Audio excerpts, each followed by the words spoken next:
My name is Jade Ponte. I'm an activist and an organizer. We're not making any more water. And as the planet gets hotter, this will be one of the main issues. And right now for these communities, for these vulnerable communities here in Standing Rock and in Flint, we're seeing criminal neglect on the behalf of the government. This is the people of Standing Rock, this is their only water source. And it's not a question of if the pipeline will break here, the Dakota Access Pipeline, it's when it will break. I got very urgent in rolling out a bank exit program that we've been workshopping with a couple activists. And so we reached out to Susan Sarandon, to Bobby Kennedy, to Mark Ruffalo, and a number of other amazing activists. And Susan let us know that she was indeed already planning to take her money out of Chase. We were able to put together a campaign in less than 24 hours called #BankExit, which asks you to not invest in Dakota Access Pipeline by having your money in the big banks. Bank of America, Wells Fargo, HSBC, Citibank, Chase. Right now we basically have local law enforcement acting as a standing army in North Dakota, protecting the interests of big oil and big corporations, ready to set a giant oil pipeline against the wishes of the Native Americans there. Who's behind it are the big oil companies and also the big banks, Bank of America, Wells Fargo, Chase, Citibank, and I'm partially to blame for this because I have money in Chase and I have my money in Wells Fargo. So right now I'm driving my car to Chase. I wanted to close out my account. Chase Bank invested in the Dakota Pipeline project. So I want to take my money out and go into a credit union. I found out that Wells Fargo is invested essentially in the pipeline, and so I want to pull my money out. Okay, are you sure about that? So right now we're headed to First Entertainment Credit Union, where I'm going to put all of my money that I've just taken out of Wells Fargo and Chase, because Wells Fargo and Chase. Hi. Yeah. Can I open up a credit union account? Yeah. And a credit union doesn't invest any money into big oil, does it? No. Now you're a member, you're part owner of this credit union. Whereas banks, they're backed by corporations and stockholders. We're backed by our members. So any changes we make to the accounts, any policies and procedures that are implemented has to go through board members and our membership, which is you. Amazing. So you have full control. Why doesn't everybody do this? Yeah, I don't know. So that took about an hour and a half, and now I'm completely divested from big oil and big banks. And what did I get in return? I'm with this credit union. I've got a better interest rate than I did at my corporate bank, and there are more ATM machines around town. So there's absolutely no excuse, and I hereby, with great confidence and comfort, nominate you to do exactly the same thing. Let's see how many people are willing to, after all this time, do what's right and stand with our Native American brothers and sisters for clean water, clean air, and land that's put to good use for people and not the profits of a few oil barons and bankers. Stand for Standing Rock. So this is something that's not a partisan issue, except for the fact that nobody has information. And one of the things we have to do now, just like in South Africa, is to start to withdraw our money from the big banks that are funding the pipeline. So people like me who know about the pipeline and have been opposed to the pipeline now have to put their money where their mouth is. You know, if you can't go there, at least withdraw your money. And do two things: ask Obama for an environmental study, and secondly of all, tell their banks that they're going to pull out because of their involvement in the Dakota Access Pipeline. So #BankExit, and we'll have the links at the bottom of this video for the websites, the petitions, all the places that you can go. And I got to tell you, I'm telling you that you're going to scare them, and that's because divestment works. And so whenever anybody talks about divestment, people go, "Whoa, wait a minute, don't do that. That's crazy. That's radical." Because affecting their profits is what they view to be the most dangerous, most radical thing you can do, because they've built their whole system around profit. It's great that you're posting on social media. It's great that you're showing up, but vote with your dollars. Put your money where your mouth is. Because if you have your money in those banks, you are investing in the pipeline and you are contributing to it.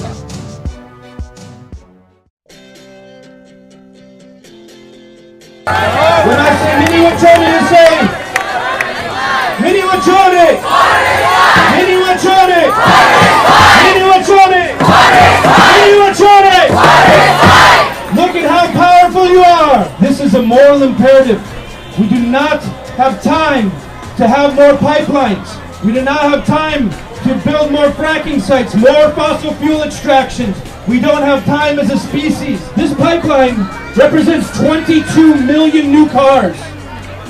We don't have time because we have only one planet. We have only one planet. We're looking at a possibility of 800 million climate refugees with only another 1 degree increase on the planet. We get no more pipeline. But guess what? Every one of you, I want you to raise your hand if you have money in Wells Fargo, SBC, in Citibank. Raise your hand. Am I the only one? I'm the only one that has money in? So right now there's a campaign called #BankExit. #BankExit. I want you to go in and take your money out. I want you to film it and tell them why. Tell them why. Power. Banding together, all of you, all of the movements are uniting. Black Lives Matter was at Standing Rock. Veterans for Peace was at Standing Rock. The unions were at Standing Rock. These are all movements coming together. All moving across the world. We need to divest. If you're in a bank and not a credit union, check out your bank. Citigroup, Chase, all of these banks are paying for the pipeline. So if you can't go to Standing Rock, make sure your money isn't going to Standing Rock and doing damage there. It's a pain in the ass to have to take your money out of a bank, but it is more of a pain in the ass to lose your water, to lose your water. So that's the word. Divest from those banks. We have to look at where our money's going and make a change there. That's how we got South Africa to turn around. And, you know, we have to look at this. It's not enough just to like tweets. It's not enough just to pass things on. A lot of people do not know what's going on in Standing Rock. And there's a reason for that, too, because we don't have major networks that are covering it. The Young Turks have been fabulous. Ukraine Riot, Democracy Now! Follow them.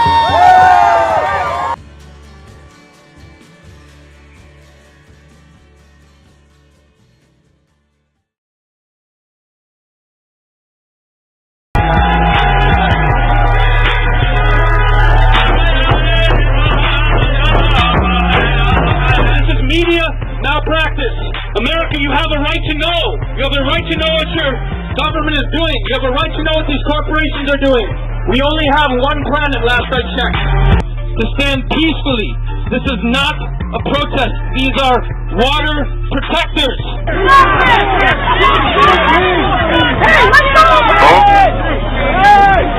Where is CNN?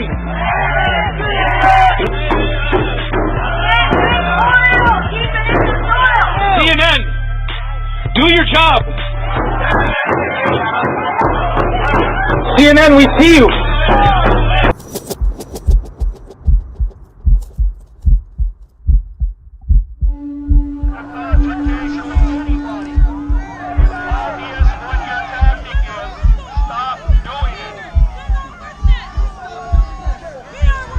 We need some more people this way, to the south. Need more people this way.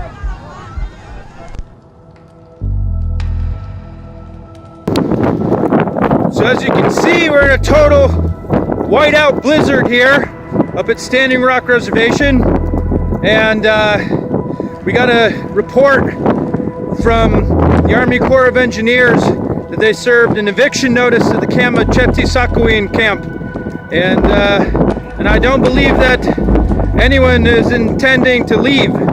So instead of coming back to Los Angeles and watching it from live stream, I decided to extend my stay here to help support. Been helping coordination efforts for 2,500 veterans that are coming to protect the water protectors here. Also raising money and building barracks. As you can see, it's just brutal here. We've been sleeping on tents. Very exciting that we have a solid structure that's built, and might even have a wood stove in there, which is very, very exciting. But if you can make it, please come. A lot of good work coming here. People's spirits are very good and very strong, and just want to thank everyone for their support, and please send your love and prayers.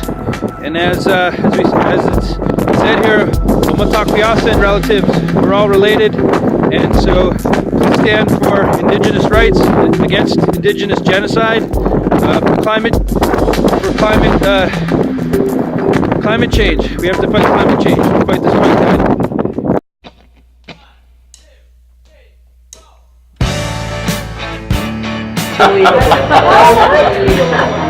Here it's your birthday. You're giving not only yourself a big birthday present, but all the rest of us across the world. You're pulling out from a bank to make a statement. What do people who don't know about this, what should they know? Well, they should know that there are many banks in the United States and abroad and in Canada, all over the world, that have invested in the North Dakota pipeline, which is really, just from a financial point of view, it's a bad idea because it has a terrible record of leaks and contamination. The companies do. Sunoco and Energy Transfer Partners have the worst record in the country for environmental contamination. It goes across sacred tribal lands without the permission of the tribes. It intends to go underneath the Missouri River, which could endanger the water for millions of people downstream. They've never been asked to do a full environmental impact statement, which is unthinkable given the amount of territory and water that they could damage. And on purpose, of course. And if you had a message for the incoming president, what would it say? Honor the Paris Climate Treaty, honor the treaties that we have with the indigenous people. We are guests on their land, and we've never treated that reality with enough seriousness. They've been telling us for centuries how to live in relation to the land, and we haven't paid attention.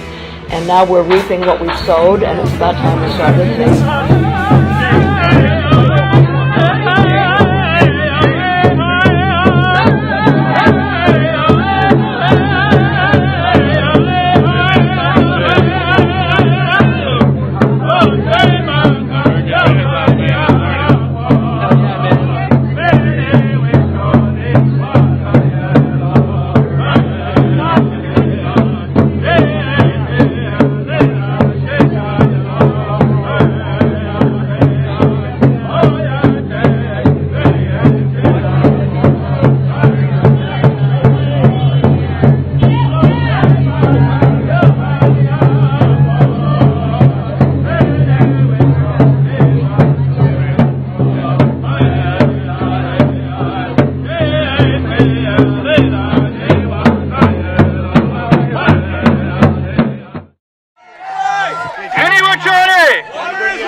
There's also an indigenous elder named Gloria who is inside of the bank, and she will join us later, but she cannot get out. The bank is not letting the indigenous elder out of the bank. So we are going to hope that she will join us in this peaceful, prayerful demonstration later, but she is the representative of the Tongva tribe, who they are the first peoples of this very land. This is a peaceful demonstration. This is prayerful. We would like to remind everyone to be peaceful and in prayer. We will now hand the microphone to Jane Fonda, and she has something to say. They may not let Gloria out, and they wouldn't let us in, but we can still take our money out. And so, to not go into the whole letter, I told them that I am withdrawing my money.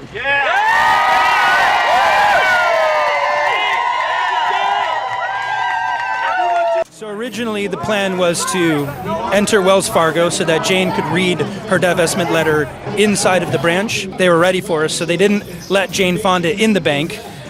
So she read it outside, but actually one of the Tongva indigenous elders named Gloria Arianes was actually trapped inside the bank, and they wouldn't let her out.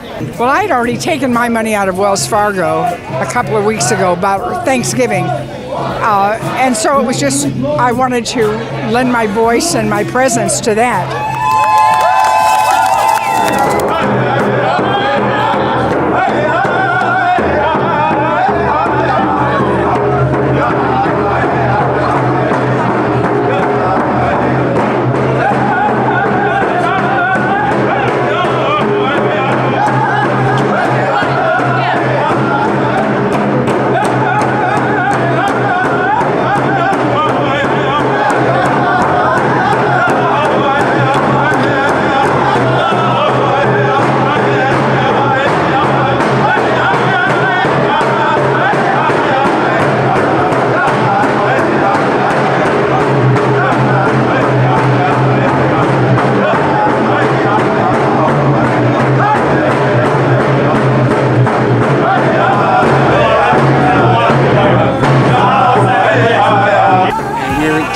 started the Black Snake by taking all of our money out. So we marched down the street and we came here to chase, and we brought the drum inside, and they weren't expecting us, so we were able to go inside, sing a few songs. We had a dancer sing, and all of that is prayer to stand in solidarity with our relatives in Standing Rock.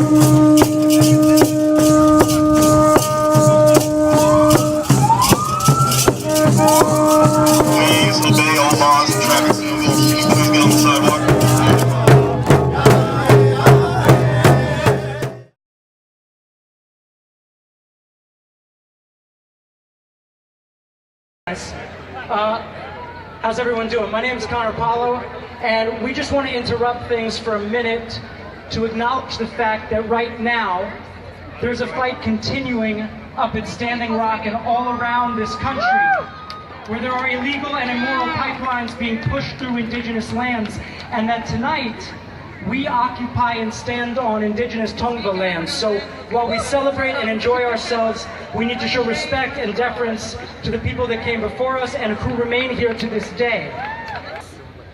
So I encourage everybody here to divest from your banks. How many of you have a bank at Wells Fargo, Bank of America, US Bank, Chase, US Bank? Raise your hands. I'm the only one? So I encourage you all to please divest your money and stop the continuation of indigenous genocide that has been going on for 526 years, and it's still going on today in Standing Rock.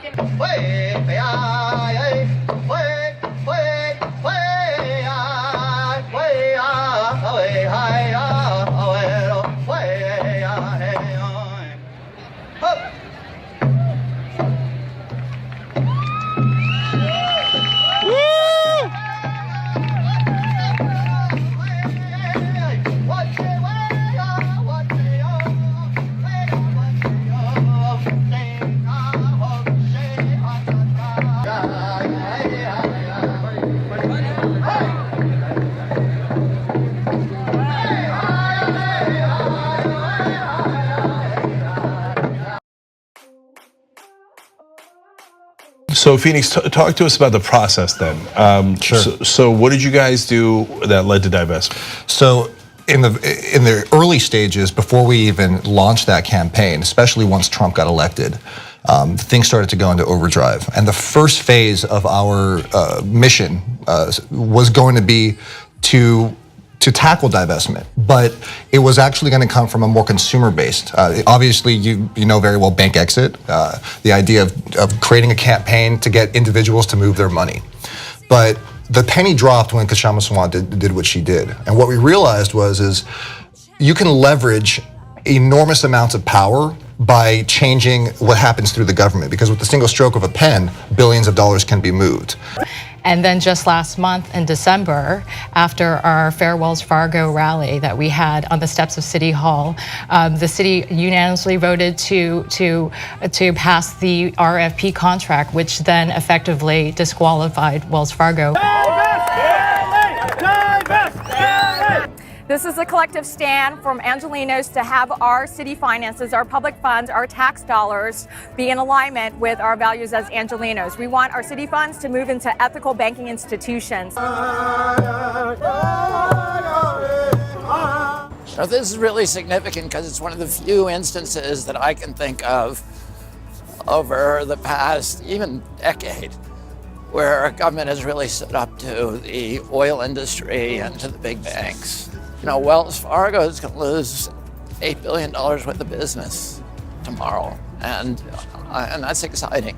So if Wells Fargo thinks that they're going to continue to finance climate change, continue to finance these pipelines, continue to finance detention centers, we're going to say, fair Wells Fargo, it's time to bank exit. It's a powerful demonstration today from Divest LA, from AIM SoCal, our indigenous leadership. We had Bobby Kennedy come out. We had Jimmy Dore come out, TYT's own. We had SoCal 350, Food and Water Watch, and it was just incredible to see the power when people come together strategically, sustained lobbying, direct action, shows that we can win. It's important that we spread the word about corrupt banks like Wells Fargo, banks that are supporting these pipelines that we have to get rid of. So we're serving an eviction notice to Wells Fargo, and if Wells Fargo thinks that they're going to finance corporate prisons, detention centers, fossil fuels, these pipelines, we're going to say, not in our town. LA City Council is going to divest. So did it work here in LA? Did they divest from Wells Fargo? Yes. Yes, they did.